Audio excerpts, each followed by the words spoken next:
When you solve an equation in algebra, you use properties of real numbers that you've learned. Segment lengths and angle measures are real numbers, so you can also use these properties to write logical statements about geometric figures. So I'd like to review some of our algebraic properties of equality.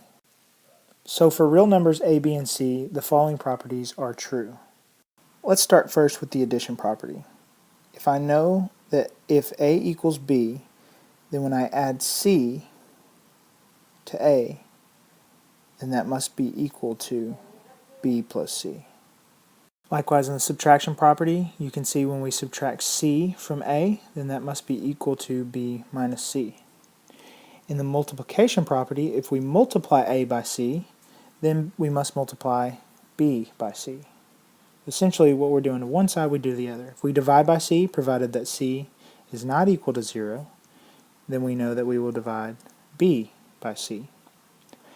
Now the distributive property, if we take a times the group b plus c, and you distribute a times b and a times c, then we should get a times b plus a times c. Likewise, if we undistributed that from out of the group, then that would also equal b plus c times a.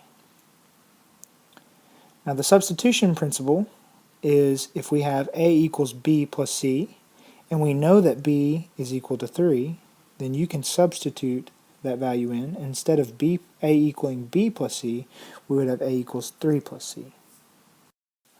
So what this looks like in a two-column proof is if you were given an equation 2x plus 5 equals 20 minus 3x, we're trying to prove that x equals 3, then you can see that there are 4 steps to solving this equation. That must mean that there's 4 different reasons or properties that you can use to find that x equals 3. So let's start looking at what's given first. Number 1, 2x plus 5 equals 20 minus 3x is the given. We list statement or the reason number 1 as given. To go from step 1 to 2, we have to check what property was used to get 5x plus 5 equals 20. Because there was a negative 3x on the right side and you could add 3x to both sides, then that would give me 5x here. So adding 3x to both sides is which property? That's going to be your addition property of equality. So reason number 2, addition property of equality. Now, to go to the next step from 2 to 3, it looks like you could take away 5 from both sides. What property is that? It's going to be your subtraction property of equality. So then if you look at your last step, you are taking 5x minus 15 and you're arriving at x equals 3.